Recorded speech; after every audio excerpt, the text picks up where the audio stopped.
చిన్న ప్రార్థన చేసుకుందామండి.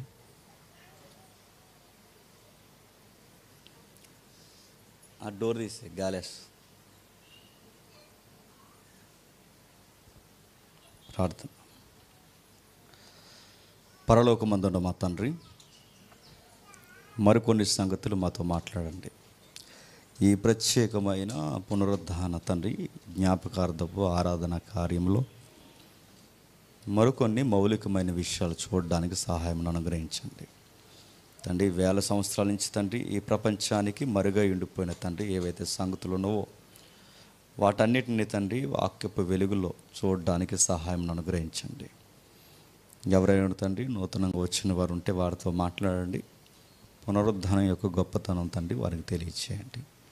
క్రైస్తవ్యం తండ్రి ఎలాంటి నిరీక్షణ కలిగి ఉందో తండ్రి ఆ నిరీక్షణను స్పష్టంగా చర్చిలో కొనసాగుతున్న వారు కూడా తండ్రి మరింత స్పష్టత మీరు అనుగ్రహిస్తారని కోరుతూ క్రీస్తునామని ప్రార్థన సమర్పిస్తున్నాం తండ్రి.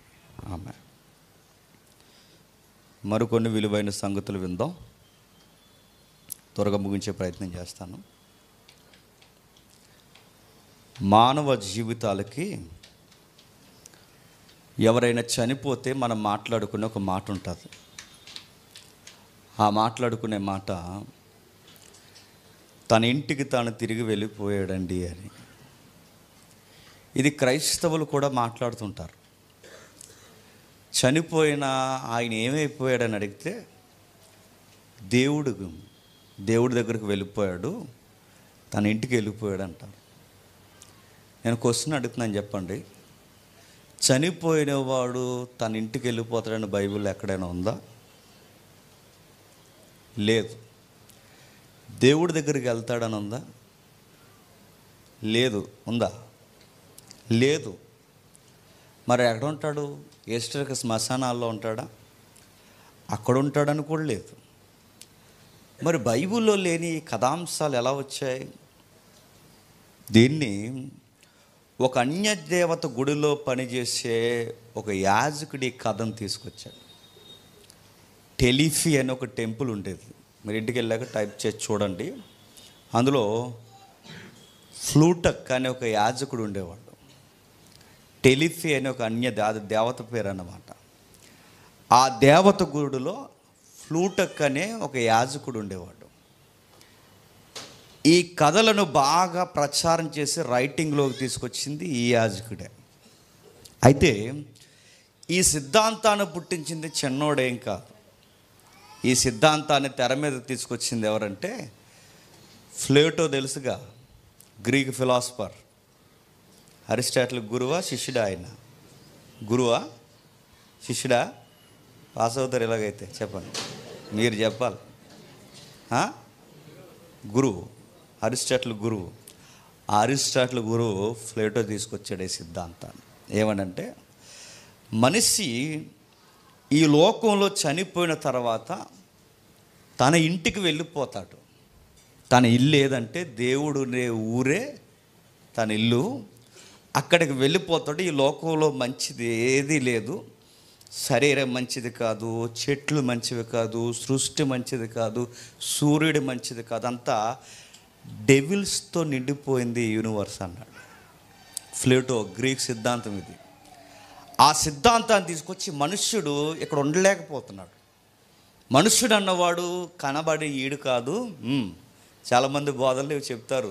స్టార్టింగ్ నాకు తెలియక అదే నిజం అనుకునేవాడు నేను కూడా. క్రిస్టియానిటీలోకి వచ్చేసింది అది.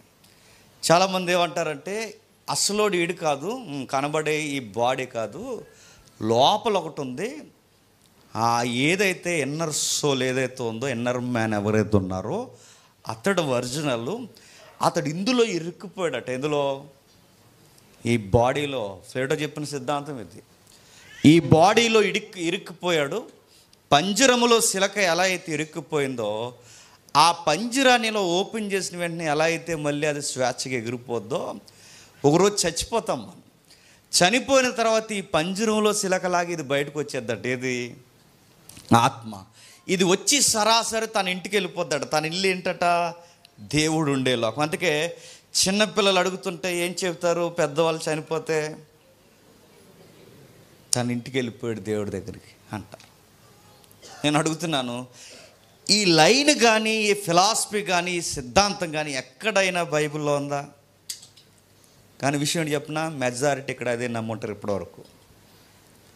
నేను దేవుళ్ళలోకి వచ్చిన తొలినాళ్ళల్లో కూడా నన్ను అదే నిజం అనుకునేవాడిని. దేవుడి దగ్గరికి ఆత్మ వెళ్ళిపోయి చనిపోయిన వెంటనే పరలోకపు పిలుపు అంటారు. మనకి ఎవరికి వినబడదు ఏంటో మరి.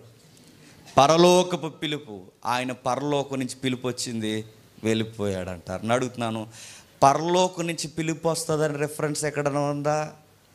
లేదు. మరి ఇవన్నీ ఎవడ తీసుకొచ్చాయంటే గ్రీకుల బోధలు, గ్రీకుల మైథాలజీ. ఈ మైథాలజీని రికార్డెడ్గా నమోదు చేసినవాడు ఫ్రూటక్ అనే యాజకుడు. వాడు తెచ్చింది మరి క్రిస్టియానిటీలోకి ఎప్పుడు వచ్చి దాపరించిందో తెలియదు, కానీ ఇది వచ్చేసింది. మరి రిజరెక్షన్ అంటే అదేగా, మరి వెళతామనేగా అంటే నేను అడుగుతున్నాను, పునరుద్ధానంలో వెళతామని ఎక్కడన్నా ఉందా? నా మాటలు మీకు అర్థం అవ్వలేనట్టే ఉన్నాయా, అర్థమైనట్టు ఉన్నాయా? అర్థం లేదని నాకు అర్థమైంది. కొంచెం ముందుకు వెళ్ళే కొలది అర్థమవుద్ది. బయట ఇంకొక సిద్ధాంతం ఉంది. బయట ఇంకొక సిద్ధాంతం ఏంటంటే, ఇది ఏదైతే ఉంది, ఈ బాడీ ఇక్కడ ఉండిపోయిన తర్వాత అసలుడంట, ఆ అసలువాడు ఎవడైతే ఉన్నాడో ఆంతర్య పురుషుడు, ఈ పురుషుడు ఒక పెద్ద పరిశుద్ధుల సమూహంలోకి వెళ్ళిపోతాడు. బయట నమ్ముతారు. అందులో ఒక శాఖ ఉంది, నేను పేరు చెప్పకూడదు, అది చాలా సీనియర్ శాఖ. ఆ శాఖకు సంబంధించిన ఆ బోధకుడు చనిపోతే ఆయన సమాధి భేదం మట్టి తింటారు. ఇంకెవరన్నా అడగండి, అది దాని పేరు మీకు అర్థమైపోవాలి. వాళ్ళు నమ్ముతారు. అది వాళ్ళు ఏమని నమ్ముతారంటే, వీళ్ళు వెళ్ళిపోయిన తర్వాత ఈ శాఖలన్నీ నమ్మేవి. ఈ ఆత్మ వెళ్ళిపోయిన తర్వాత అబ్రహాము, ఇస్సాకు, యాకోబు ఇలాంటి పరిశుద్ధుల గుంపుల్లో ఆవాసం చేస్తుంది ఆత్మ. అక్కడికి వెళ్ళిన తర్వాత అప్పటికే చిన్న చిన్న మిస్టేకులు చేస్తాంగా, ఎంత విశ్వాసులైన ఏవి మిస్టేకులు ఉంటాయిగా, ఆ మిస్టేక్స్ చేసినప్పుడు చిన్న చిన్న పనిష్మెంట్లు ఇస్తారంట దేవుడు అక్కడ. ఆ పనిష్మెంట్లు ఎట్టి ఏంటి, ఏం పనులరా అని ఇలా కొట్టి చిన్న పనిష్మెంట్లు ఇచ్చి, ఆ పనిష్మెంట్లు ఇచ్చిన తర్వాత అక్కడ మనకి క్లాస్ తీసుకుంటారంట. ఎవరు? అబ్రహాము గారు, ఇస్సాక్ గారు, యాకోబు గారు, ఇలాంటివారు. అదే భక్తులందరూ క్లాసులు తీసుకుని, అలా బతకూడదు నాన్న, బ్రతుకంటే ఎలాంటిది, ఇదిగో స్పెషల్ క్లాసులు పెడుతున్నావు నీకు, థియలాజికల్ క్లాసెస్ అని చెప్పి అక్కడ క్లాసెస్ పెట్టి అప్పుడు మళ్ళీ సరిచేసి అట్నుంచి అట్టు మనల్ని పరలోకానికి పంపేస్తారట. అంటే ఈ కథలు ఎక్కడన్నా బైబిల్లో ఉన్నాయా? లేవు. అసలు మళ్ళీ నేను అడుగుతున్నాను, మనుష్యుడు పరలోకానికి వెళతాడని ఉందా? లేదు. మరి పరలోకమే కదండి వెళ్ళాలంటే, పరలోకం వెళతామా, పరలోకమే వస్తుందా? మీకు చాలాసార్లు చెప్పాను నేను. పరలోకం వెళతామా లేకపోతే ఇంకేమైనా ఉందా? అసలు రిజరెక్షన్ అంటే ఏంటి? పునరుద్ధానం అంటే ఏంటి? గ్రీకులో పునరుద్ధానానికి ఇచ్చిన అర్థం వేరు. ఆ లైన్ ఇప్పుడు మనం ఆలోచిస్తాం. జాగ్రత్తగా వినండి. మీరు జాగ్రత్తగా బైబిల్ మూలాలకు వెళితే ఇది మన్ను నుంచి వచ్చింది. మన్ను అంటే అది రెడ్డదా, నల్లదా, లేదంటే కొంచెం ఇలా పూత మట్టిలో ఉంది, ఆ మట్టి, ఇది ఏం కాదు. మన్ను అనగానే చాలామంది మధ్య సైంటిఫిక్ విట్నెస్లు అని చెప్పి విచిత్రమైన ఎక్స్ప్లెనేషన్ ఇస్తున్నారు. సైన్స్కి దగ్గరగా బైబిల్ ఉందని చెప్పడానికి వీళ్ళు ఏమంటారంటే, మన్ను అంటే ఈ మన్ను కాదు, కనబడే ఈ మన్ను కాదు, భూమికి నాభి గాంధ్రం ఏదైతే నాభి తెలుసుగా, భూమికి నాభి ఏరియా ఏదైతే ఉందో అక్కడ మట్టి బాగా సలసల మరుగుతుంది, దాన్ని లావా అంటారు. ఆ లావాలోంచి తీసుకుంటే వచ్చింది ఈ దేహం అన్నారా? ఎక్కడుంది ఇది? లేదు. కానీ వాడిన దగ్గర ఏమనుందంటే బైబిల్లో, మట్టి నుంచి మనిషిని చేసిన దగ్గర, మట్టి అన్న దగ్గర మూలంలో ఏముందంటే డస్ట్ అని ఉంది. డస్ట్ అంటే మట్టి కాదు, డస్ట్ అంటే ధూళి, బూడిది. కొంతసేపు దీన్ని ఒక వారం రోజులు వాడకుండా, లేదా ఒక నెల రోజులు వాడకుండా వదిలేస్తే దీని మీదకి ఏమొస్తుంది? ధూళి. మీరు కిటికీలు దులుపుతున్నప్పుడు ఏమొస్తుంది? ధూళి. మీ ఇంట్లో దులిపితే ఏమొస్తుంది? ధూళి. అంటే భయంకరంగా పట్టుకోవడానికి కూడా ఇబ్బందికరంగా, చేతికి దొరకకుండా ఇలా పట్టుకుంటే తూలిపోయే దాన్నే ధూళి అంటారంటే, ఒక ఆకారం కానీ ఒక నిలకడైన స్థితి లేని దాన్ని ధూళి అంటారు. అలాంటి ధూళి నుంచి మనం చేస్తాడు. డస్ట్ నుంచి వచ్చే మనం డస్ట్ బ్యాచ్. డస్ట్ చాలామంది చెత్తగా అంటాం, మనమే చెత్తగలం, గుర్తుపెట్టుకో. చెత్తే అంటే డస్ట్, ఎగిరిపోయే ధూళి. అంటే ఒక సరి అయిన ముడి పదార్థం, జడ పదార్థం లేని ఒక డస్ట్ ఏరియా నుంచి మనం వచ్చాం. ఆ ఏరియా నుంచే దేవుడు మనల్ని తీసుకున్నాడు.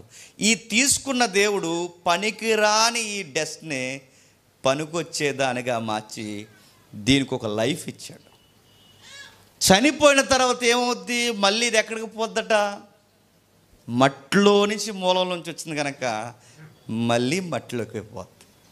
ఇప్పుడు క్వశ్చను, మట్టిలోంచి వచ్చింది మట్టిలోకి పోతే, మట్టిలోంచి వచ్చింది మట్టిలోకి పోతే మరి లోపల ఉన్న ఇన్నర్ సోల్ ఎక్కడికి పోతుంది? నా మాట అర్థమైంది లేదా? చెప్పేస్తాం వెంటనే దేవుడి దగ్గరకు పోద్దండి అని. నేను అడుగుతున్నాను, దేవుడి దగ్గరకు పోద్దా? బైబిల్ ఏమందంటే దేవుడి దగ్గరికి వెళ్ళదు. దీనికి ఒక ప్లేస్ ఉంది, దాన్ని రెస్ట్ ప్లేస్ అంటారు. దాన్ని, ఆ రెస్ట్ ప్లేస్ని ఏమన్నారంటే ప్యారడైజ్ అన్నారు. ప్యారడైజ్ అంటే పరదేశి అన్నారు, పరదేశ్ అన్నారు. ఈ పరదేశ్, ప్యారడైజ్ అన్నదానికి ఇచ్చిన అర్థం ఏంటండి? పరదేశ్ అంటే ఏంటి? ప్యారడైజ్ అనకండి. పరదేశ్ అంటే, పరదేశ్ అంటే, పరదేశ్ అంటే ఒక ఉద్యానవనానికి వాడే పదమే పరదేశ్. గార్డెన్స్కి వాడే పదమే పరదేశ్, ప్యారడైజ్ అంటారు. అంటే ఒక ఉద్యానం, ఆత్మీయ ఉద్యానవనంలోకి ఆత్మ వెళ్ళిపోద్దట. ఉద్యానవనానికి వెళుతుందంటే ఇప్పుడు మంచి వనంలోకి వెళ్తామంటే అర్థం ఏంటండి? కొంచెం ఇప్పుడు రెస్ట్ తీసుకుంటామని, అదే కదా దాని అర్థం. ఇప్పుడు తోటలోకి వెళ్ళావంటే ఏం చేద్దామని తోటలోకి వెళ్ళావు నువ్వు? ఇప్పుడు వెళ్ళేవాళ్ళు వెళ్తున్నారండి, వాళ్ళ గురించి కదా అడిగేది. నేను మామూలుగా చెప్తున్నాను. మామూలుగా ఒక మనిషి తోటలోకి వెళ్తే ఏం చేద్దామని రెస్ట్ తీసుకుందాం, రెస్ట్లోకి ప్రశాంతంగా కొంచెం సేద తీరదామని వెళ్తారు. సేద తీరే స్థలాన్ని బైబిల్ వాడిన పదం ఏంటంటే రెస్ట్, ప్యారడైజ్ అన్నారంటే మట్టి నుంచి వచ్చిన ఆత్మ మట్టిలోకి పోద్ది, ఆత్మ రెస్ట్లోకి పోద్ది. ఈ రెస్ట్లోకి పోయిన తర్వాత ఏం జరుగుద్ది అంటే మళ్ళీ ఈ రెస్ట్లోకి వెళ్ళిన ఆత్మ మళ్ళీ ఒకరోజు బయటకు వస్తుంది. బయటకు వచ్చిన ఆత్మ ఏం చేస్తుందంటే మళ్ళీ ఈ సొక్కావు లాంటి ఈ శరీరాన్ని ధరించుకుంటుంది. పునరుద్ధానం అంటే బాగా వినండి, పునరుద్ధానం అన్న పదానికి గ్రీకులో వాడిన పదము అనస్తాసియా అన్నాడు. దాన్ని అనస్తాసియా అంటే ఇలా ఉందనుకోండి, ఒక వస్తువు ఇలా పడిపోయింది అనుకోండి, పడిపోయింది మళ్ళీ ఇలా లేచి నిలబడేదాన్నే చెప్పండి అనస్తాసియా అంటారు. అంటే పునరుద్ధానం అంటే మనిషి మళ్ళీ బతకడం కాదు. పునరుద్ధానం అంటే బాగా వినండి, పడిపోయిన ఇది మళ్ళీ లేచి నిలబడుతుంది, అది పునరుద్ధానం. రెజరెక్షన్ అంటే మీరు చూడండి, ఇంటికి వెళ్ళిన తర్వాత పునరుద్ధానం అంటే పడిపోయినది మళ్ళీ లేస్తుంది. అంటే శరీరం పడిపోయింది, అక్కడ ఉంది, ఆత్మ రెస్ట్లోకి వెళ్ళింది, మళ్ళీ ఆత్మ ఒక రోజు వెనక్కి వస్తుంది, పడిపోయిన ఈ శరీరం మళ్ళీ చెప్పండి లెగుస్తుంది. దాన్ని పునరుద్ధానం అంటారు. గ్రీక్ అర్థం అది. అంటే పునరుద్ధానం అనగానే ఆత్మ అట్నుంచట అలా పరలోకం పోతుందని కాదు. ఈ రెస్ట్లోకి వెళ్ళిన ఈ ఆత్మ ఏదైతే ఉందో పరలోకం వెళ్ళదు, ప్యారడైజ్లోనే ఉంటుంది. అబ్రహాము కానీ, ఇస్సాకు కానీ, యాకోబు కానీ, భక్తులు ఎవ్వరు ఇప్పటి వరకు పరలోకానికి వెళ్ళలేదు. పరలోకం అంటే మనకు తెలిసిన అర్థంలో వ్యూలో దేవుడున్న లోకం. దేవుడున్న లోకానికి ఎవ్వరూ వెళ్ళలేదు. ప్రస్తుతానికి ఆత్మలన్నీ ఎక్కడుంటాయంటే పరదేశంలో ఉంటాయి. ఈ పరదేశంలో ఉన్న ఆత్మలు మళ్ళీ ఒక రోజు వస్తాయి. ఎలాంటి ఈ పిక్చర్ మాకు ఎలా అర్థం అవుతుందంటే, మీరు యేసుక్రీస్తు వారు సిలువ యాగాన్ని చూడండి. ఏం జరిగింది? ఆయన చనిపోయాడు, లేదా క్షమించండి, ఆయనను చంపేశారు, లేదా ఆయన తనను తాను చనిపోయేలా అప్పగించుకున్నాడు. ఈ అప్పగించుకున్న తర్వాత ఈయన ఏమన్నాడు పక్కన ఉన్న దొంగతో? మనం పరలోకం వెళ్ళిపోతాం అన్నాడా? మనం ప్యారడైజ్కి వెళ్తాం అన్నాడు. మనం పరదేశకి వెళ్తాం. వెళ్ళాడు. 3 రోజులు ఈయన ఎక్కడున్నాడు?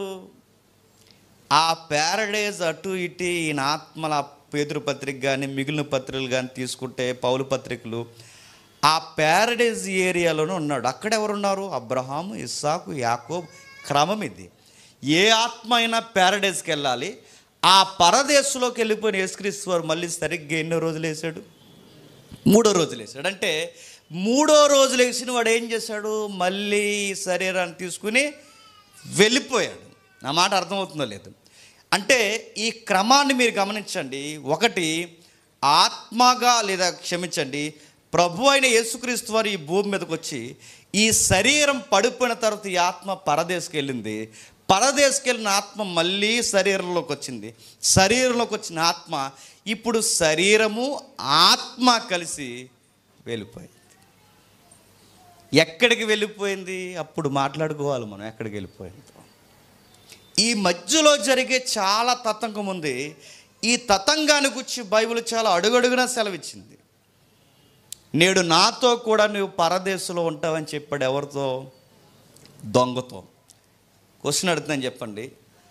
నాతో ఉంటావన్నవాడు అక్కడే ఉన్నాడు దొంగ. ప్రభు అయిన యేసుక్రీస్తు వారు వచ్చేసాడు, తిరిగి లేచాడు, వెళ్ళిపోయాడు. దొంగ ఇంకా ఎక్కడ ఉన్నాడు చెప్పండి? అక్కడే ఉన్నాడు. మరి ఈ దొంగ ఎప్పుడు వస్తాడు? నా మాట అర్థమవుతుందా? ఇప్పుడు నాతో పాటు ఉంటావు అన్నాడు, ఉన్నాడు, ఉన్నవాడు అక్కడ ఉన్నాడు. మరి యేసుక్రీస్తు వారిలాగే మళ్ళీ ఆ దేహాన్ని వచ్చి తీసుకెళ్ళిపోవాలిగా. మరి ఇంకా తీసుకెళ్ళకపోవడం ఏంటి అంటే దీనికి అంత ఒక ప్రాసెస్ ఉందా? ఉంది. దానికి బైబిల్ ఇచ్చిన స్టేట్మెంట్ ప్రథమ ఫలము ఆయనే. ప్రథమ ఫలం అంటే ప్రథమ పంటకు వాడే పదం. ప్రథమ ఫలము ఆయన అన్నాడు. ప్రథమ ఫలంగా ఆయన లేచాడంటే ఈయన ప్రథమ ఫలం అయితే ఇంకా ఫలాలు ఉన్నాయనా లేవనా? ఉన్నాయి. ఆ ప్రథమ ఫలం ఆయనైతే ఇంకా ఉన్న ఫలాలు ఎవరు? దొంగ ఉన్నాడు. చెప్పండి, మీ తాత పరిశుద్ధంగా బతికి చచ్చిపోయినా, పరిశుద్ధంగా బతికి చచ్చిపోకపోయినా అందులో మీ ఫలముల్లో మీ తాత ఉన్నాడు, మీ ముత్తాత ఉన్నాడు, మీ నాన్నమ్మ ఉంది. ఇంకెవరు చచ్చిపోయారు లిస్టులో డ్యాస్లో రాసుకోండి ఎవరు చచ్చిపోయారు. వీళ్ళందరూ ఆ ఫలాల్లో ఉన్నారు. ప్రథమ ఫలముగా ఎవరు లేచారు ముందుగా అంటే చెప్పండి, ప్రభు అయిన యేసుక్రీస్తు వారు లేచారు. ఆయన లేచిన తర్వాత ఒక మాట అన్నది బైబిల్, ప్రథమ ఫలముగా ఆయన లేచి. అంటే మనుష్యుడిగా పుట్టినవాడు ఈ పుట్టుక సరాసరి పరలోకం నుంచి జరగలేదు. అది గుర్తుపెట్టుకుంటే సరిపోద్దండి. ఆ ఇల్లు అనే పదం వాడడం మానేస్తాం. చాలామంది ఏమనుకుంటామంటే ముందు మనం పరలోకంలో పుట్టాం. ఎక్కడ పుట్టామంట? పరలోకంలో పుట్టాం. ఆ తర్వాత భూమి మీదకి వచ్చాం. చెప్పండి, మళ్ళీ చచ్చిపోయాం. చనిపోయేంత మళ్ళీ పరలోకం వెళ్ళిపోయాం.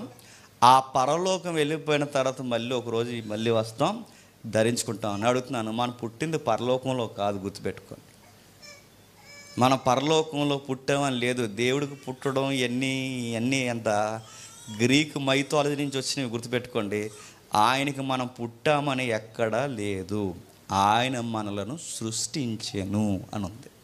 మన శరీరాన్ని సృష్టించాడన్నది ఎంత వాస్తవమో మన ఆత్మను సృష్టించాడన్నది అంత వాస్తవం. చాలామంది ఏమంటారంటే మనం దేవుళ్ళో ఉన్నాం, దేవుళ్ళో దేవుడై ఉన్నామంటే ఇవన్నీ బయట చెప్తారు. ఒక ఫిలాసఫీ ఉంది, అది బ్రహ్మకుమారి విశ్వవిద్యాలయంలో చెప్తారు. సెంట్రల్ ఆత్మ దేవుడు, మిగిలిన రేఖలన్నీ మనం, మళ్ళీ ఆత్మలన్నీ అక్కడ పోతాయండి. అక్కడికి అది బ్రహ్మకుమారి చెప్తే బాగుంటుంది. బ్రహ్మ సెంటర్లో ఉన్నాడు, ఆత్మలు అలా వచ్చాయి, మళ్ళీ ఆత్మలు అలా పోతాయి అంటే ఆ లింగం ఒక లింగం చేస్తారుగా. అది వాళ్ళు చెప్పి, అది వాళ్ళ ఫిలాసఫీ, అది మైథాలజీ ఎక్కడి నుంచి వచ్చింది. దాని మూలాలు లైవ్లో చెప్పకూడదు, కానీ ఆ మూలాలు వేరు. కానీ బైబిల్ వాళ్ళు చెప్పట్లేదు. మరి యోబు గ్రంథంలో ఉంది కదండి, నువ్వు పూర్వం నుంచి ఉంటివి, అప్పటికే నువ్వు పుట్టిదివంటే ఉన్నాడని కాదు. దాని అర్థం ఏంటంటే నీకు అంత సీన్ లేదు యోబు, నువ్వు భూమి పునాదికి వేసినప్పుడు నువ్వు ఉంటివంటే నువ్వు లేవు అని. తాత అప్పుడప్పుడు తిడతారు కదండి, ఏమని? తాతకి మనం చెప్తే నీకేం తెలుసు నోర్మి, అసలు ఏం తెలుసు నీకంటే అప్పుడు తాత ఏమంటాడు, అవునరా నువ్వు నాకన్నా ముందే పుట్టావు అంటే దాని అర్థం ఏంటి? నిజంగానే పుట్టాడానా? ఎటకారం అది. నీ పుట్టుక మొన్నేరా, నా పుట్టుక ఎప్పుడోరా అని చెప్పడానికి. అలాగే యోబు అప్పుడు ఉన్నాడని కాదు, అసలు దేవుని గర్భాల్లో మనం ఉన్నామని కాదు. బైబిల్ ఏం చెప్తుందంటే ఆదాము అవ్వలను సృష్టించినప్పుడే, గుర్తుపెట్టుకోండి, ఏదైనా వనలో సృష్టించినప్పుడే సృష్టి క్రమంలోనే మనం కూడా ఆత్మ శరీరంగా సృష్టిగా ప్రారంభమయ్యాం. ఆ సృష్టిగా ప్రారంభమైన మనం మట్టి నుండి వచ్చింది మట్టికి పోయింది. ఆత్మ తాను దయచేసిన దేవుని వద్దకు పోయిందన్న ఆ ప్రసంగి గ్రంథానికి మూలాలు వేరున్నాయి. ఆ మూలాలంటే ఏంటో మనకు తెలియాలంటే ఇది ఖచ్చితంగా తవ్వాలి. దీని గూర్చి ఏంటో మనకు తెలియదు. ఒక్కసారి యోహాను సువార్త రండి. యోహాను సువార్త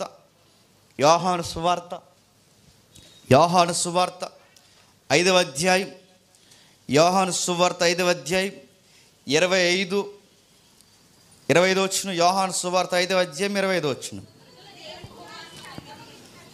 మృతుల దేవుని కుమారుడు శబ్దము విని గడియ వచ్చుచున్నది, అది ఇప్పుడే వచ్చినదంటే ఎస్ట్రోజన్ కాదు. చాలామంది ఈరోజు వెళ్ళారు తెల్లవారుజామున ఎక్కడికి, సమాధానం నాకు రాత్రి నవ్వు వచ్చింది. నిజంగా వెళ్ళిన వెంటనే వాళ్ళందరూ లేచిపోయాడు బయట కూర్చున్నారు అనుకోండి, ఏం చేస్తారండి వీళ్ళందరూ? ఏం చేస్తారన్న ఒక్కడ ఉంటాడు చెప్తున్నాను. తెగ తుడిసేస్తున్నారు అక్కడ. అలా తుడిసి ముగ్గులు పెట్టేసి సంవత్సరం ఎవడో పట్టించుకోవడాలని అలా తుడిసి ఇలా తుడిసి క్యాండిల్స్ వెలిగించి అగరొత్తులు పెట్టి అవి పెట్టి ఇవి పెట్టి అలా పెట్టినట్టు నేను లెగిసిపోవాలంట. లెగిసిపోయి లేటుగా వచ్చి పెట్టి అని అడగాలంట. ఏమవుతారండి? నేను మాట్లాడగనా మృతులు ఒకరోజు లేస్తారు. ఈరోజు లేవట్లేదు కనుక అందరూ సమాధుల దగ్గరికి వెళ్తున్నారు, కానీ లేస్తే వెళ్తారా? మనకు అప్పెట్టామండి ఏమైపోయాడు ఎక్కడికి వెళ్ళిపోయాడు అంటే తెలుస్తలేదంటే వెళ్తారా? అలాగే ఎక్కడ పోయాడో లోపల నుంచి అంటే వెళ్తారా? లెగరన్న ధీమ, రారన్న ధీమ, ఎక్కడే కదలరన్న ధీమ, అక్కడే ఉంటారన్న ధీమాలో ధైర్యం ఉంది కనుక వెళ్తున్నారు. కానీ విషయం ఏంటి చెప్పినా, ఆ ధైర్యం ఒకరోజు బ్రేక్ అవుద్ది, ఒకరోజు లెగిస్తారు. నిజంగానే ఆ సమాధులు లెగిస్తాయి. ఒకరోజు లెగిసినప్పుడు అక్కడ ఒక పదం వాడుతున్నాడు చూడండి, మనుష్య కుమారుని శబ్దాన్ని, దేవుని కుమారుని శబ్దాన్ని విని గడి వచ్చుచున్నది, అది ఇప్పుడే వచ్చి ఉన్నది, దాని వినువారు జీవింతురని మీతో నిశ్చయముగా చెప్తున్నా. అక్కడ ఒక పదం ఉంది చూడండి, జీవించెదరు అని. ఇప్పుడు చెప్పండి, మళ్ళీ మనిషి లేచిన తర్వాత ఏమవుతాడు? పరలోకం పోడు, గుర్తుపెట్టుకోండి. చెప్పండి, జీవిస్తారు. మరలా క్వశ్చన్ అడుగుతున్నాను, ఎక్కడ జీవిస్తారు? చెప్పాలి. ఎక్కడ జీవిస్తారు? ఇక్కడే జీవిస్తారు.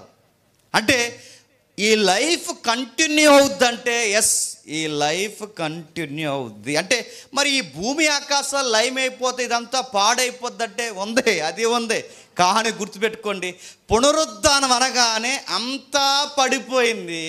ఈ పడిపోయింది మళ్ళీ నిలబెట్టడమే పునరుద్ధానం. పునరుద్ధానికి మూలపదం ఏంటి చెప్పిన, ఒక నూతన సృష్టిగా మళ్ళీ సృష్టిని ప్రారంభించడమే పునరుద్ధానము. ప్రథమ ఫలం అనగానే యూనివర్స్కి సంబంధించిందంటే, ప్రథమముగా నూతన సృష్టి ఆయన ప్రారంభించాడు. మొత్తం సృష్టి నూతనము కాబోతుంది. అది ఎప్పుడు కాబోతుందంటే చెప్పండి, ఆయన వచ్చినప్పుడు కాబోతుంది. ఇది నూతనం అయిన తర్వాత ఏమవుద్ది? ఈ లైఫ్ మళ్ళీ లెగుస్తుంది, ఇది కంటిన్యూ అవుద్ది. మన ఫేస్బుక్లో ఒక ఫోటో చూశాను నేను. 1950లో మన ఇండియాలో ఉంది, 1960లో మన ఇండియాలో ఉంది, 1990లో మన ఇండియాలో ఉందని ఫోటో పాత ఫొటోస్ పెడుతున్నారు. ఆ ఫోటో చూసినప్పుడు అనుకున్నాను, ఆ ఫోటోలో కొంతమంది కనబడుతున్నారు ఎడ్ల బండి మీద వెళుతూ, రోడ్డు మీద నడుస్తూ. నాకు డౌట్ వచ్చింది, ఆ లేరు. ఆ పాత ఎడ్ల బండ్లు, ఆ కంకర రోడ్లు చూస్తున్నప్పుడు ఒక్కసారి ఆ వ్యూలోకి వెళ్ళినట్టు అనిపించింది. ఆ లేరు. ఇప్పుడు ఆ ఫోటోను అలా పైకి జరిపినట్టునే మన ఫోటోకి ఎందుకు వచ్చింది? నెక్స్ట్ అడుగుతున్నాను, మన ఫోటోలో మనం ఎన్ని రోజులు ఉంటామని అడుగుతున్నాను. అంటే ఇది ఏమర్థం అవుతుంది? అప్పుడు ప్రధాని ఇప్పుడు లేడు, అప్పుడు ప్రెసిడెంట్ ఇప్పుడు లేడు, అప్పుడు పురాతనమైన వ్యక్తులు ఇప్పుడు లేరు. ఏమయ్యారు? పోతున్నారు. మనకు అనిపిస్తుంది ఉంటే బాగుండు కదండి. మీకు అనిపించలేదా? వరల్డ్ కప్ ఓడిపోయిన వెంటనే అందరు చేసిన కామెంట్ ఏంటి? ధోని ఉంటే బాగుండ్రా అన్నారు. నేను అడుగుతున్నాను, ధోని ఎందుకు లేడు? ధోని ఉన్నాడుగా, ధోని ఎందుకు లేడు? యువరాజ్ సింగ్ ఉంటే బాగుంటారా, ధోని ఉంటే బాగుంటారా అన్నారు. నేను అడుగుతున్నాను, ఎందుకు లేరు? వయసు అయిపోయింది, లేరు.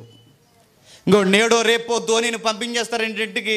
ఆయన ఎంత జుట్టు పెంచుకుంటున్నాడు, ప్రారంభంలో ఎంత పెంచాడో అంత పెంచాడు. ఎందుకంటే మళ్ళీ నేను ప్రారంభంలో అలా వచ్చి అలా వెళ్ళిపోతున్నాను అనడానికి సంకేతం ఏంటో నాకు తెలియదు, కానీ అన్ని ఫోటోలు అయ్యి వస్తున్నాయి. ఆ చూపిస్తున్నాడు. ఈయన వెళ్ళిపోతాడు. వెళ్ళిపోయినప్పుడు ఫ్యాన్స్ ఫీల్ అవుతున్నారట. గ్రౌండ్లో సంకేతాలు ఇస్తున్నారు. చిన్న చిన్న క్లిప్స్ వస్తున్నాయి కదా బయటికి, ఆ న్యూస్లో చూపిస్తున్నారు. నేను అడుగుతున్నాను, ఎందుకు వెళ్ళిపోవాలి? ధోని అలాగే ఇప్పటికీ ఉండడు. ఎప్పుడు మనం కోరుకున్న ముఖ్యమంత్రి ఎప్పటికీ అలా ఉండడు. ఆ హెలికాప్టర్లో కూలిపోయిన వైఎస్ రాజశేఖర రెడ్డి ఎప్పటికీ అలా ఉండడా? ప్రజలు ఇష్టపడిన దేశం లేదా రాష్ట్రం గర్వించిన ఆ ముఖ్యమంత్రి మంచి ముఖ్యమంత్రులు లేరు. ఒకవేళ హెలికాప్టర్ కూలిపోలేదు, ఆయన ఉండడు. నేను అడుగుతున్నాను, ఎందుకు ఉండడు? మట్టిలోంచి వచ్చింది, ఇది మట్టిలోకి పోతుంది. కానీ అందరి గుండెల్లో నాసాడు చెప్పనా, ఆ లైఫ్ మళ్ళీ అలా కంటిన్యూ అయిపోతే బాగుంది అనిపిస్తుంది. ఇప్పుడు మన పిల్లలు అలాగే కళ్ళ ముందుండి, నా భార్య ఎప్పటికీ అలా కళ్ళ ముందుండి, భర్తగా నేను ఎప్పుడు ఆయన కళ్ళ ముందుండి, ఆమె కళ్ళ ముందుండి, మా కుటుంబం ఎప్పుడు అలా కళ్ళ ముందుంటే అలా ఉండాలన్న ఆశ మనకు ఉందా లేదు చెప్పండి. ఎవరైనా చచ్చిపోతే మన ప్రియులు ఆ దగ్గర కూర్చున్నప్పుడు మనకి ఏమనిపిస్తుంది చెప్పనా, ఒకసారి బతికితే బాగుంది అనిపిస్తుంది. మా నాన్న చచ్చిపోయినప్పుడు నాకు అనిపించింది, ఒకసారి బతికితే బాగుంది, నా పెళ్లి చూడకని చచ్చిపోయింది అనుకున్నాను. కనీసం మా పాప పుట్టినప్పుడు వరకు ఉంటే బాగుండు అనుకున్నాను. నాకు అనిపిస్తుంది ఒకసారి బతికితే బాగుండుతున్నాను. మన వారు చనిపోయినప్పుడు మనకు బతికి అలా ఉండాలనిపిస్తుంది. నేను క్వశ్చన్ అడుగుతున్నాను, ఆ డిజైర్ ఉందిగా మనకు లోపల, మన వారు బతికితే బాగుండు, ఉంటే బాగుండని. బైబిల్ ఏమని చెప్పనా, ఉంటే బాగుండు కాదు, ఉంటారు. లేస్తే బాగుండు కాదు, లేస్తారు.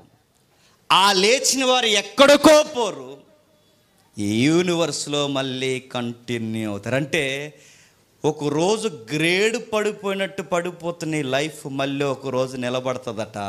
నిలబడింది ఇంకెప్పుడు పడదట. వ్యాధులు రావట, రోగాలు ఉండవట, వైరస్లు పట్టవట, ఆకలి ఉండదట, ఆ భయంకరమైన వ్యాధులను, శ్రమలు, కన్నీళ్ళు ఉండవట. ఆ లైఫ్ ఎలా ఉంటుందంటే, ఇదిగో ఆ లేచిన ఆయన ఎలా ఉన్నాడో అలాగే ఉంటుంది. ఎగ్జాక్ట్ అలా ఉంటుందట. అందుకే చెప్తున్నాడు చూడండి, వారు జీవితురని నిశ్చయముగా మీతో చెప్తున్నాను. అలాగే 28వ వచనంలో, దీనికి ఆశ్చర్యపడకుడి, ఒక కాలం వచ్చుచున్నది, ఆ కాలములో సమాధుల్లో ఉన్నవారు ఆయన శబ్దము విని మేలు చేసిన వారు జీవ పునరుద్ధానానికి, కీడు చేసిన వారు తీర్పు పునరుద్ధానానికి బయటికి వచ్చేద్దరు. జీవ పునరుద్ధానం అంటే మళ్ళీ జీవిస్తారు, మళ్ళీ బతుకుతారు, మళ్ళీ లైఫ్. జేమ్స్ అనేవాడి లైఫ్ జేమ్స్ కంటిన్యూ అవుతాడు. సురేష్ అనేవాడి లైఫ్ సురేష్ కంటిన్యూ అవుతాడు. ఒకవేళ పేర్లు మారచ్చుగాక, కానీ ఈ లైఫ్ ఇది ఎక్కడికి పోదు. ఈ జీవం ఇది కంటిన్యూ అవుతుందట. ఆగిపోయింది అనుకుంటున్న ఈ శరీరం ఎక్కడికి పోదట. అది ప్రస్తుతానికి భద్రం చేయబడుతుంది. ఒకరోజు ఇది బయటికి మళ్ళీ లేగిస్తుందట. ఎలా సార్ ఆ ప్రాసెస్ అంటే, ప్రభు అయిన యేసుక్రీస్తు వారు ప్రాసెస్ ఎలా అయితే జరిగిందో చెప్పండి, మళ్ళీ అలాగ జరుగుద్ది. ప్రథమ ఫలముగా ఆయన లేచాడు. ఆయన లేచినప్పుడు మన కళ్ళతో చూసింది వాస్తవం అయితే, ఆయన ప్రథమ ఫలం అయితే ఆయన వెంబడించిన వారు మిగిలిన ఫలాలుగా లేస్తారు. ఇది నమ్మాల్సిన వాస్తవం. యేసుక్రీస్తు వారిని ఎందుకు నమ్ముకున్నారండి అంటే, బైక్ ఇస్తానన్నాడంటే, నువ్వు లేనప్పుడు బైక్ వేసుకుని ఏం చేస్తావు? బైక్ కొనుక్కుని వెంటనే చచ్చిపోవడానికి ఏం చేస్తావు చెప్తున్నాను. యేసుక్రీస్తు వారిని నమ్ముకుంటే ఏం చేస్తారంటే, ఇల్లు ఇస్తా అంటే ఇల్లు కట్టుకున్న వెంటనే స్లాబ్ వేసిన వెంటనే చచ్చిపోయావు అనుకోండి, ఇల్లు ఉండే ఎందుకు ఇంకా. యేసుక్రీస్తు వారిని నమ్ముకుంటే మంచి ఎకరం ఇస్తా అంటే ఒక ఎకరం ఇచ్చారు, ఎకరం ఇచ్చిన తర్వాత నువ్వు చచ్చిపోతే ఎకరం పక్కనే కప్పెడతారు. మనం ఉండాలిగా, మనకి ఏదైనా ఇచ్చాడంటే మనం ఉండాలిగా. ఇది ఇచ్చాడు, ఇదిగో అబ్బాయి ఈ వజ్రాల గుట్ట తీసుకో, ఈ బంగారం తీసుకో, ఈ ల్యాండ్స్ తీసుకో, ఇవన్నీ ఇచ్చాడు. ఇవన్నీ నేను తీసుకున్న తర్వాత నేను ఎంతకాలం ఉంటాను? ఆ భూమి ఎంతకాలం ఉంటుందో అంతకాలం నేను ఉండాలి. ఆ మెటీరియల్ ఎంతకాలం ఉంటుందో అంతకాలం నేను ఉండాలి. అలా ఉండాలి. కోట్ల రూపాయలు సంపాదిస్తున్నారు మేధావులందరూ, కోట్ల రూపాయలు పడగలెత్తుతున్నారు మేధావులందరూ, సంపాదించి ఎవడో వెనకాలోడికి ఇచ్చి వెళ్ళిపోతున్నారు. ఆ రైమండ్ అధినేత, ఆయన పేరు నాకు గుర్తులేదు, రైమండ్ తెలుసుగా, ఆ రైమండ్స్ అధినేత చూడండి, ఆయన బాగా సంపాదించాడు. దేశంలో పేరుకుపోయిన ఆస్తులు ఉన్నాయి, కానీ కొడుకుల పేరు మీద పెట్టాడు.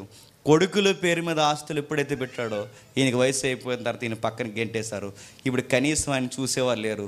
ఆస్తులన్నీ పిల్లలు తీసేసుకున్నారు. వాళ్ళందరూ ఎక్కడో సెటిల్ అయిపోయారు. కనీసం చూడడానికి కూడా రావట్లేదు. మన ఇంటర్వ్యూ ఇచ్చాడు బాధపడుతూ. నా ఆస్తులు సంపాదించకప్పుడు నేనంటే తెలియని వాళ్ళు లేరు, ఇప్పుడు నేను తెలిసిన వాళ్ళు కూడా నేనంటే ఎవరో తెలియనట్టు కూడా నడిచి వెళ్ళిపోతున్నారు. ఏంటి మరి ఇంత ఆస్తులు సంపాదించిన తర్వాత ఆయన ఉండడంటే వయసు అయిపోయింది. ఇప్పుడు ఆయన బిజినెస్ చూడలేకపోతున్నాడు. టాటా బిర్లా ఆయనకి వయసు అయిపోయింది, నడవలేకపోతున్నాడు. నడుగుతున్నాను, ఇంత ఆస్తులు ఉన్నాయి, మరి ఈయన ఉండడంటే ఈయన ఉండడు, వెళ్ళిపోతాడు. నేను అడుగుతున్నాను, కష్టపడి ఉద్యోగం సంపాదిస్తారు, మీరు ఎన్ని సంవత్సరాలు చేస్తారు చెప్పండి? ఎన్ని సంవత్సరాలు చేస్తారు? 35 years చేస్తారు, ఎందుకంటే 30 దాటినాయి కనుక. 35 years లేదు 30 లోపు ఉద్యోగం చేస్తారు.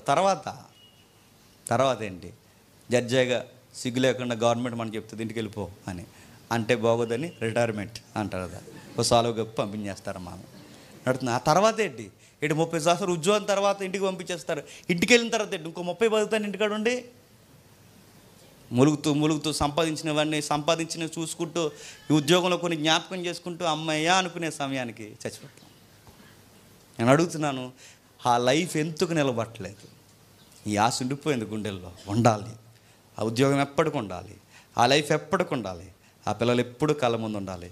పాత సాంగ్స్ మనం మారకముందు వినేవాళ్ళం.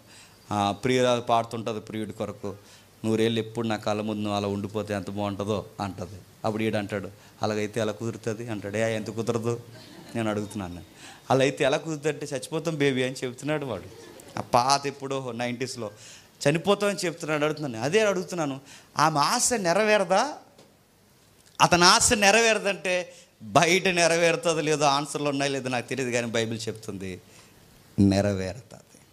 అనస్తాసియా అంటే మళ్ళీ సృష్టి ప్రారంభం అవుతుంది, అంటే నూతనంగా ఉద్భవించబోతుంది. దానికి సిగురుగా మొదటి ఫలం ఎవరు చెప్పండి? ప్రభు అయిన యేసుక్రీస్తు. ఆత్మ ఒక్కటే కాదు మనిషి అంటే, ఆత్మ శరీరము కలిసే చెప్పండి మనిషి. ప్లేటో ఏమన్నాడంటే ఆత్మ ఒక్కటే మన ఉనికి అన్నాడు. కాదు, ప్లేటోకి తెలియంది, ఫ్రూటికి తెలియంది, మనకు తెలిసింది బైబిల్ చెప్తుంది ఏంటో తెలుసా? ఆత్మ చెప్పండి శరీరం వేస్ట్ అని చాలామంది ఎలా కొట్టి వేస్ట్ అండి ఈ శరీరం అంటారు. ఇది ఏం వేస్ట్ కాదు, బెస్ట్. గుర్తుపెట్టుకోండి, వేస్ట్ అని చెప్పి పొలిదవుతుమానే శరీరం వేస్ట్ అండి, అది వేస్ట్ అండి. వేస్ట్ అనకండి, బెస్టే. దేవుడు సృష్టిలో అన్నీ ఇచ్చినప్పుడు ఏమన్నాడు? మంచిది. ఆదాము చేసినప్పుడు ఏమన్నాడు? మంచిది. నేను అడుగుతున్నాను, ఇది బెస్టే. మనకిచ్చిన బాడీ ఏదైతే ఉందో ఇది మంచిదే. కాకపోతే దీనికి ఎక్స్పైరీ డేట్ వచ్చింది. ఆ ఎక్స్పైరీ డేట్ తీసేయాలి. ఆ లాక్ ఎప్పుడు తీసేస్తాడంటే రెజరెక్షన్లో తీసేస్తాడు. మొదటిగా ఆయన పునరుద్ధానం చెందాడు. మనం ఒకరోజు లేస్తాం, లేచిన తర్వాత ఆ లైఫ్ను ఒకరోజు మనం చెప్పండి అనుభవిస్తాం, ఆ లైఫ్ను మనం తీసేస్తాం. ఇంకా మీకు బాగా అర్థం కావాలి అంటే, ప్రతి ఒక్కరికి ఆ డిజైర్ ఉంటుందండి. మీరు కావాలంటే చూడండి, ఫేస్లకి ఫేస్ క్రీములు రాస్తున్నావా? ఎందుకు రాయమా? పోనీ ఫేస్ క్రీమ్ రాయలేదు, సబ్బు రాస్తున్నావా? సబ్బు కూడా వాడుకుంటూ వచ్చేస్తున్నారా? రాస్తాంగా, ఏదో ఒక సోపు రాస్తాంగా. ఈ సోపు పడలేదు, ఆ సోపు పడలేదు, ఈ సోపు. కొన్ని సోపులు రాస్తే పడకపోతే మనకు పొక్కులు వచ్చేస్తాయి. సోపులు మారుస్తాను. అడుగుతున్నాను, సోప్ ఎందుకు రాస్తున్నాం? క్లీన్గా ఉండడానికి. ఫేస్ క్రీమ్లు ఎందుకు రాస్తున్నాం? ఎండలో మనకి ఆ ఎండ తగిలి చర్మము మాడిపోకుండా ఉండడానికి. బాడీ క్రీములు రాస్తున్నాం, ఫేస్ క్రీములు రాస్తున్నాం, జిమ్ములు చేస్తున్నాం, మంచి ఫుడ్ మెయింటైన్ చేయాలనుకుంటున్నాం. లేడీస్ 0 ప్యాక్లు అంటున్నారు, బాయ్స్ 6 ప్యాక్లు అంటున్నారు. నెల రోజులు జాగ్రత్తగా తిండి మానేసి స్లిమ్ అవుతున్నాం. నెల రోజులు జాగ్రత్తగా తిండి మానేసి ఆ ఫ్యాషన్ గర్ల్స్ ఎవరైతే ఉన్నారో వాళ్ళు తినరు, ఏది పడితే తినరు. హీరోయిన్లు ఎవరైతే ఉన్నారో వాళ్ళు తిండి మనం చాలా బాగా మెయింటైన్ చేస్తున్నారు. నేను అడుగుతున్నాను, ఎన్ని ఫేస్ క్రీములు రాస్తే ఈ ఫేస్ ఎన్ని రోజులు నింపుకుంటుంది చెప్పండి? 0 సైజ్ ఎన్ని రోజులు ఉంటుంది చెప్పండి? 6 ప్యాక్ ఎన్ని రోజులు ఉంటుంది చెప్పండి? నేను అడుగుతున్నాను, ఉంటుందంటే ఉండదు కొన్ని రోజులు, కాకపోతే కానీ ఆశ ఏముంది చెప్పండి? 0 సైజ్ ఉంటే బాగుంది అనిపిస్తుంది, 6 ప్యాక్ ఉంటే బాగుంది అనిపిస్తుంది, ఆ నునుపు అలాగే ఉంటే బాగుంది అనిపిస్తుంది, ఇది మెరవకుండా ఉంటే బాగుంది అనిపిస్తుంది. బయట గ్యారంటీలు ఇస్తున్నారు, ఇదిగో రంగు కూడా అంటుకోదు అన్నారట. ఏంటి వీటికి వేసి అంటుకోదు, ఇది గ్యారంటీ అన్నారు. బయట గ్యారంటీలు ఇస్తున్నారు, మా హాస్పిటల్కి వస్తే ఇలా ఉంటుందని. బయట రకరకాల గ్యారంటీలు ఇస్తున్నారు. బయట ఎన్ని గ్యారంటీలు ఇస్తున్నారు తెలుసా? 0 సైజు గ్యారంటీ ఇస్తున్నారు, రంగులకు గ్యారంటీ ఇస్తున్నారు, నెల రోజులు ఇలా ఉండండి సైజు మారిపోతారని గ్యారంటీ ఇస్తున్నారు. కానీ ఈ గ్యారంటీ ఎన్ని రోజులు ఇస్తారు చెప్పండి? ఎన్ని రోజులు ఇస్తారు చెప్పండి? ఇప్పుడు ఈ రంగు సరిగ్గా 4 రోజులకి ఇవ్వద్ది. కొంతమంది రంగులు వేసుకుంటారు, నాకు తెలిసిన వాళ్ళు. గడ్డానికి వేస్తారు, తలకి వేస్తారు. ఈ చేసిన రంగు తెలిసిపోతుంటుంది. రే తెల్ల కనబడుతుంది ఏంటంటే అప్పుడు అర్థం అవుదా, రంగు మెయింటైన్ చేస్తున్నావా అనేసి అడుగుతున్నాను. రంగులు అంటే ఈ రంగులు పోతాయంటే పోతాయి. ఈ ఎనర్జీ మనం మెయింటైన్ చేస్తున్నాం. ఇప్పుడు 4 రోజులు తినకుండా మానేస్తాం, స్లిమ్గా అవుతాం, కాస్త స్టమక్ లోపలికి వెళ్తుంది. ఆ లోపలికి వెళ్ళేసరికి కొంచెం తినడం మానేసిన తర్వాత సరిగ్గా 4 రోజులు ఏదో పెళ్ళికి వెళ్తాం, ఆగలేము, పక్కడు తినేస్తుంటే చూడకుండా ఉండలేము, తినేస్తాం. మళ్ళీ సైజ్ ఏమవుతుంది చెప్పండి? వచ్చేస్తుంది. రకరకాల సూత్రాలు చెప్తారు. స్లిమ్గా ఉండాలంటే పచ్చికూరలు తినండి, స్లిమ్గా ఉండాలంటే కాయగూరలా తినండి, స్లిమ్గా ఉండాలంటే అలా ఉండాలి. ఈ రోజు నుంచి చూడు ఇంకెలా పాటెత్తానో అనుకుంటాం, కానీ విషయం చెప్పడం సాయంత్రం మళ్ళీ గట్టిగా తినేస్తాం, మళ్ళీ సైజు మారిపోద్ది. గట్టిగా తింటే ఆకారం బాగోదు, తినకపోతే ఎనర్జీ బాగోదు, ఏది బాగోదు. కానీ మన ఆశ లోపల ఉండిపోయింది. ఏమని చెప్పండి? స్లిమ్గా, ఫిట్గా, డ్రీమ్గా ఉంటే ఎంత బాగుంటుందన్న ఆశ ఉంది కదండి. కానీ బైబిల్ ఏదని చెప్పనా, ఆ ఆశను ఒక రోజు నెరవేరుస్తుంది. గుర్తుపెట్టుకో, ఆశ ఒక రోజు నెరవేరుతుంది. దాన్ని నెరవేరుద్ది అనడానికి, నేను నిత్యం ఇలా ఉంటానని ఆ డిజైర్ నెరవేరడానికి నా దగ్గర ప్రూఫ్ ఏంటి సార్ అంటే, పౌలు అంటాడు. ఒకసారి చూడండి ఏమంటున్నాడో. కొరింథీయులకు రాసిన 2వ పత్రిక, అపోస్తలుడైన పౌలు కొరింథీయులకు రాసిన 2వ పత్రిక 5వ అధ్యాయం, కొరింథీయులకు రాసిన 2వ పత్రిక 5వ అధ్యాయం మొదటి 2 వచనాలు చూడండి.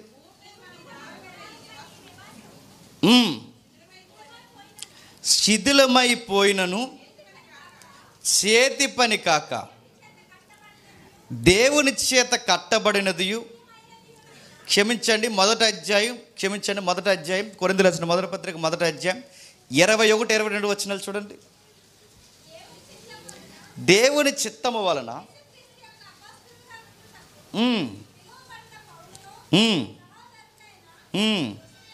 మొదటి అధ్యాయం 21-22 వచనాలేనా? లోకము తన జ్ఞానము చేత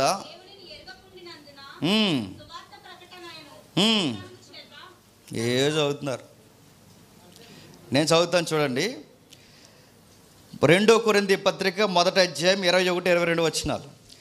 మీతో కూడా క్రీస్తునందు నిలిచి ఉన్నట్లు మమ్మల్ని స్థిరపరిచి అభిషేకించిన వాడు దేవుడే. ఆయన మనకు ముద్ర వేసి మన హృదయాల్లో మనకు ఆత్మను సంచకరువును అనుగ్రహించున్నాడు. ముద్రని సీల్, స్టాంప్ ఏమన్నాడు చెప్తున్నా? ఇదిగో ఈ స్టాంప్ వేసాం, ఇదే మీకు గ్యారంటీ, జరిగిపోద్ది, వెళ్ళిపోన్నాడట. ముద్ర ఎక్కడేసాడట? హృదయాల మీద వేసాడట. హృదయంలో ఏముంది మనకి చెప్పండి? డిజైర్ ఉంది. ఆ డిజైర్ ఏంటి చెప్పండి? ఎప్పటికీ అలా బతకాలన్న కోరుకుంది. ఈ శరీరం ఎప్పటికీ అలా ఉండాలని ఆశ ఉంది. ఎప్పటికీ ఆ వయసులో ఉన్నట్టే ఉండాలని ఆశ ఉంది. ఉందా లేదా? లేదా? ఎవరికైనా ఉన్నదా లేదా? నాకుంది. నాకు ఎప్పటికీ అలా ఉండాలని ఉంటుంది. ఎవరికైనా ఉండదండి. అది ఉండాలని కోరుకుంటాం కనుక చాలా మెయింటైన్ చేస్తాం. కానీ ఆ మెయింటైన్ చేసిన అది ఉండదు. అది చాలా ఫిట్గా ఉండడానికి ఎక్సర్సైజ్ చేస్తాం, రన్నింగ్ చేస్తాం, ఫుడ్ మెయింటైన్ చేస్తాం, అన్నీ మెయింటైన్ చేస్తాం, కానీ అది ఉండదు.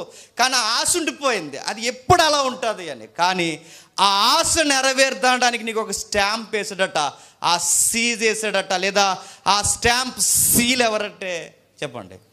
పరిశుద్ధాత్మ దేవుడు.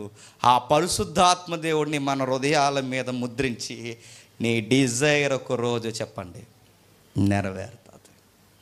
ఆ డిజైర్ ఎప్పుడు నెరవేరుతుంది? ఇదిగో ప్రథమ ఫలముగా ఆయన లేచాడు చెప్పండి. ఆయన వచ్చినప్పుడు మనుష్య కుమారుడి శబ్దాన్ని విని అందరూ లేస్తారు. ఈ లేచిన వారు ఆ జీవాన్ని చెప్పండి కంటిన్యూ చేస్తారు. ఈ లైఫ్ని కంటిన్యూ చేస్తారంటే అప్పటి వరకు ఈ ఆత్మ ఎక్కడ ఉంటుంది? రెస్ట్లో ఉంటుంది, ఆ ప్యారడైజ్లో. అక్కడి నుంచి ఒకరోజు తిరిగి వస్తుంది. తిరిగి వచ్చిన ఇది ఈ శరీరాన్ని ధరించుకుంటుంది. ఈ ఆత్మ ఈ శరీరం ధరించుకున్న తర్వాత మళ్ళీ లైఫ్ని ఏం చేస్తాయి చెప్పండి? కంటిన్యూ చేస్తాయి. క్రిస్టియానిటీ ఏమి నమ్ముతుందో చెప్పనా? మళ్ళీ ఈ లైఫ్ కంటిన్యూ అవుతుందని నమ్మడమే క్రిస్టియానిటీ యొక్క ఫెయిత్. గుర్తుపెట్టుకోండి. నేను చచ్చిపోతాం, పరలోకం వెళ్ళిపోతాం, పరలోకం వెళ్ళిపోయి బంగారు రోడ్ల మీద తిరుగుతాం అంటే తిరిగేద్దామని కూడా ఎంతసేపు తిరిగేసి ఆ బంగారు రోడ్లు కూడా బంగారం రోడ్లు కావాలంట. నేను అడుగుతున్నాను, నువ్వు చచ్చిపోయి ఎక్కడికి వెళ్ళో రెస్ట్లోకి వెళ్తావు, ఒకరోజు బయటకు వస్తావు, పునరుద్ధానం చెందుతావు, ఈ సృష్టింపబడిన ఈ దేహం మళ్ళీ నూతన సృష్టిగా లెగిస్తుంది. ఈ రెండు కలిస్తే ఈ కలిసినది ఇక్కడ జాతకమేనండి, పరలోకం ఏమీ వెళ్ళిపో. నేను చాలాసార్లు చెప్పాను స్క్రీన్ మీద కూడా వేసి, ఈ పరలోకము ఈ భూలోకము అనుసంధానం చేయబడతాయి. ఏం చేయబడతాయి? అందుకే ఆదికాండం చదువుతున్నప్పుడు ఏమనుంది? ఆయన భూమిని ఒక్కదాన్ని సృష్టించలేదట, హెవెన్ అని ఉంది. God created heaven and earth అని ఉంది. అంటే హెవెన్ ఎర్త్ అంటే ఆ నిత్యత్వపు లోకాన్ని ఈ భూలోకాన్ని కలిపే ఆయన డిజైన్ చేశాడు. మనిషి నిలబడిన సృష్టిగా ఉన్న ఈ మనిషి పడ్డాడు. పడినప్పుడు అది వేరైపోయింది. చెప్పండి, ఇది వేరైపోయింది. ఈ వేరైపోయింది మళ్ళీ ఒకరోజు చెప్పండి కలవబోతుంది. ఈ వేరైపోయింది మళ్ళీ ఒకరోజు కలుస్తుంది. ఈ కలిసిన లైఫ్ ఏదైతుందో మళ్ళీ చెప్పండి కంటిన్యూ అవుతుంది. అంటే ఈ ఎర్త్ ఎక్కడికి పోదు, ఇది కూడా పునరుద్ధానం చెందుతుందట. ఆ మాట అర్థమైందా? మనం ఎలాగైతే నూతనంగా మారుతామో చెప్పండి, ఈ యూనివర్స్ కూడా నూతనంగా మారుతుంది. ఇది మారిన తర్వాత ఏమవుద్ది? ఈ పరలోకం ఇది మళ్ళీ అనుసంధానం చేయబడితే ఈ పరలోకం భూలోకం కలిసి మళ్ళీ లైఫ్ కంటిన్యూ అవుతుంది. బైబిల్ ఇది చెబుతుంది. అంతేగాని చచ్చిపోయినాడు ఇంటికి వెళ్ళిపోయాడు అంటే ఏ ఇల్లు? ఇదే మన ఇల్లు. నా మాట అర్థమవుతుందా? ఇంటికి వెళ్ళిపోయాడు అంటే ఏ ఇంటికి వెళ్ళిపోయాడు?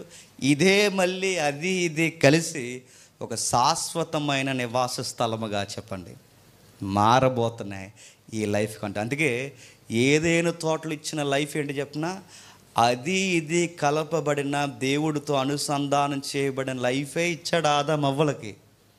అదే చెడగొట్టారు వాళ్ళు. ఆ చెడగొట్టి పడగొట్టిందే మళ్ళీ లేవబోతుంది. మళ్ళీ నూతన సృష్టిగా చెప్పండి కంటిన్యూ అవబోతుంది. ఇప్పుడు చూడండి, కొరింథీయులకు రాసిన మొదటి పత్రిక 2వ పత్రిక 5వ అధ్యాయం. కొరింథీయులకు రాసిన 2వ పత్రిక 5వ అధ్యాయం మొదటి 2 వచనాలు చూడండి. భూమి మీద మన గుడారమైన ఈ నివాసము శిథిలమైపోయినను చేతి పని కాక దేవుని చేత కట్టబడినదియు, నివాసము పరలోకమందు మనకున్నదని ఎరుగుదుము. మనము దిగంబరులము కాక ఏంటట? వస్త్రము ధరించుకున్న వారమై కనబడుతుము. పరలోకం నుండి వచ్చి మన నివాసము చెప్పండి తయారు చేయబడుతుందంటే ఎక్కడ? ఇప్పుడు ఒక మాట వాడాడు, ఏమని? మనం దిగంబరులము అన్నాడు. ఏంటి? చనిపోయిన ఆత్మ ఎలా ఉంటుందట?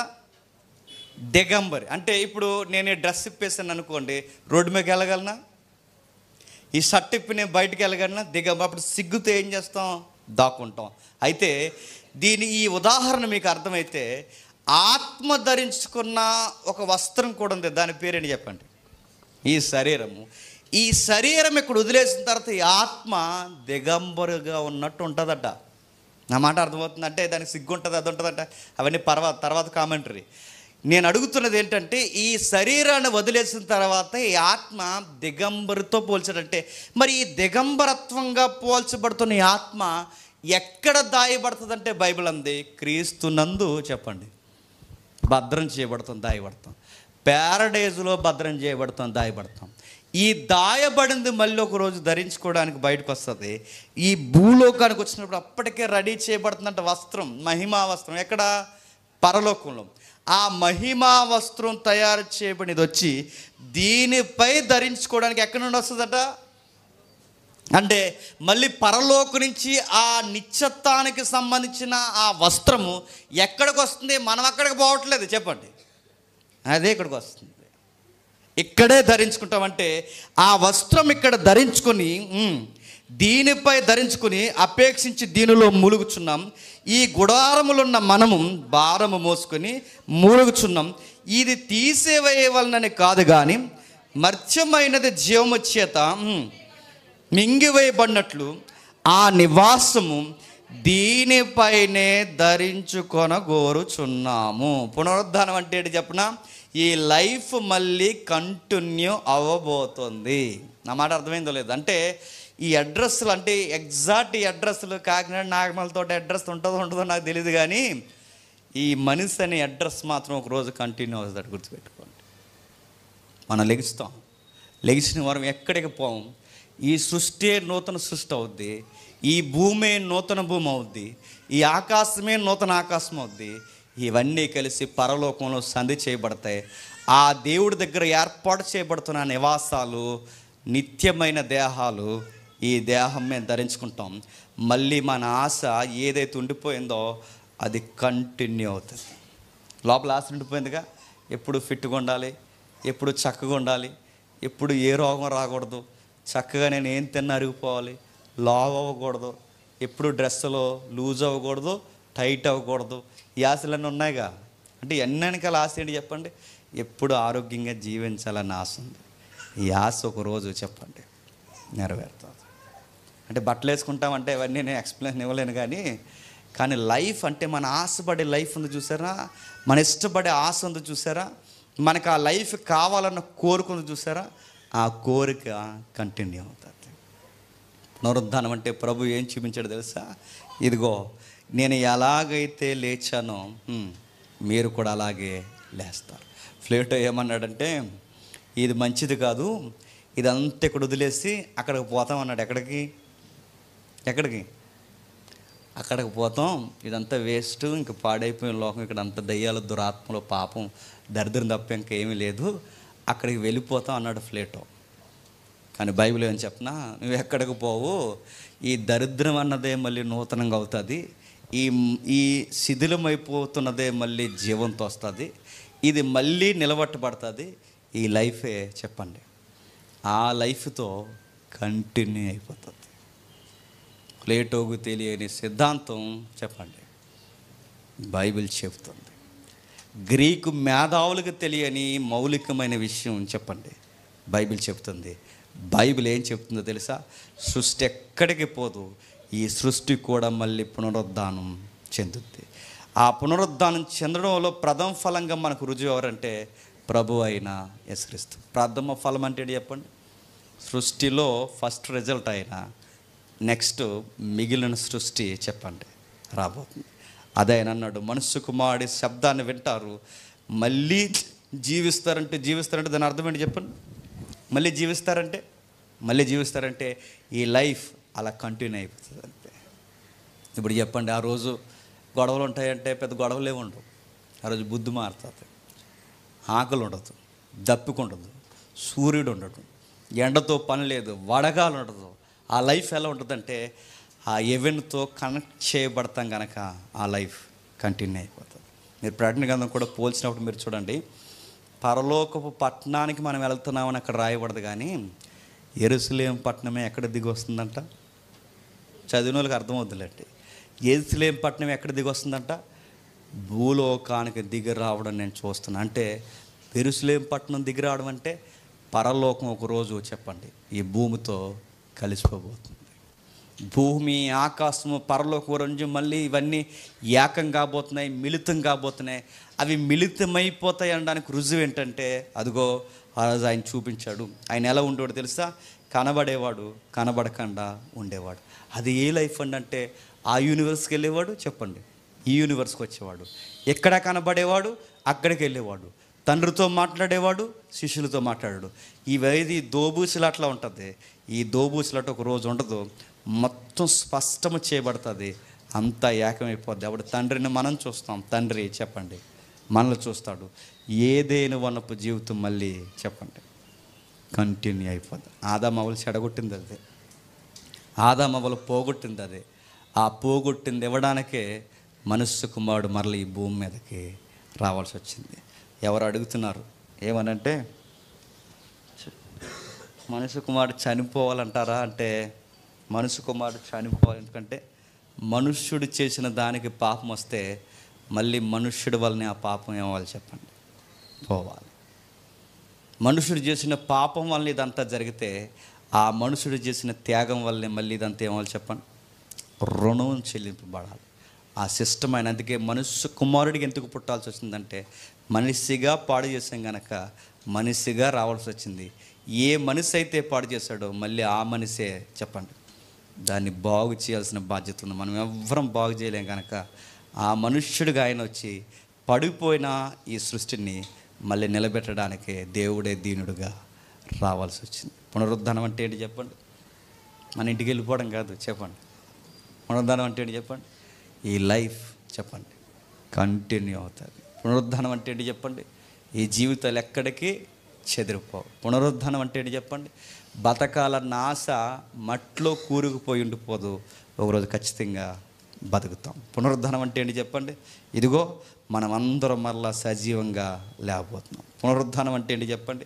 ఈ భూమి పరలోకం ఒకరోజు మళ్ళీ చెప్పండి అనుసంధానం చేయబోతున్నాయి. పునరుద్ధానం అంటే ఏంటి చెప్పండి? అదిగో ప్రభు పడిపోయిన దేహాన్ని తిరిగి లేపాడు, మన దేహాన్ని కూడా తిరిగి లేపుతాడు. దేవుడు మిమ్మల్ని దీవించును గాక. ప్రార్థన చేసుకో. ప్రేమగల తండ్రి, కృపగల దేవం, కొన్ని విలువైన సంగతులు విన్నారు తండ్రి. బైబిల్లో ఉన్న సంగతులు వేరు, బయట మేము నమ్ముతున్న వేరు తండ్రి. ఆ విధమైన జాబితాలో మేము ఉండకుండా తండ్రి లోతైన సంగతులు మాకు బోధిస్తున్నారు.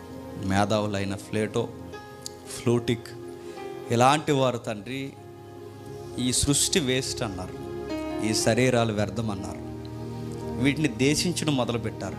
ఆత్మే ప్రాముఖ్యం అన్నారు, ఆత్మే తన ఇంటికి వెళ్ళిపోతుందని తండ్రి మనుషులందరికీ అవే బోధించారు. కానీ మీరు అది చెప్పలేదు. ఆత్మ శరీరాన్ని వదిలి ఎక్కడికి పోతుంది, రెస్ట్లోకి వెళుతుంది, మళ్ళీ ఒకరోజు వస్తుంది, ఈ శరీరాన్ని ధరించుకుంటుంది. ఈ శరీరము ఆత్మ కలిస్తేనే సంపూర్ణమైన మానవుడు తండ్రి. ఆ మానవుడు గుండెల్లో ఉన్న ఆశ ఒకటే, నేను ఎప్పుడూ బతకాలి అని. అది డబ్బున్న వాళ్ళకు ఉంది, డబ్బు లేని వారికి ఉంది, ధనికులకు ఉంది, దరిద్రులకు ఉంది. అందరికీ ఆశ ఉంది తండ్రి, నేను మళ్ళీ బతకాలి అని, నిత్యము ఇలా ఉండాలని. ఆశలుగానే తండ్రి సమాధులకు పోతున్నాయి. కానీ మీ యందు విశ్వాసం ఉంచిన వారు, మీ రాజ్యము నీతిని ఎదికిన వారికి ఆ ఆశలు ఎక్కడికి పోవని మా హృదయం మీద ఒక సీలేశారు తండ్రి.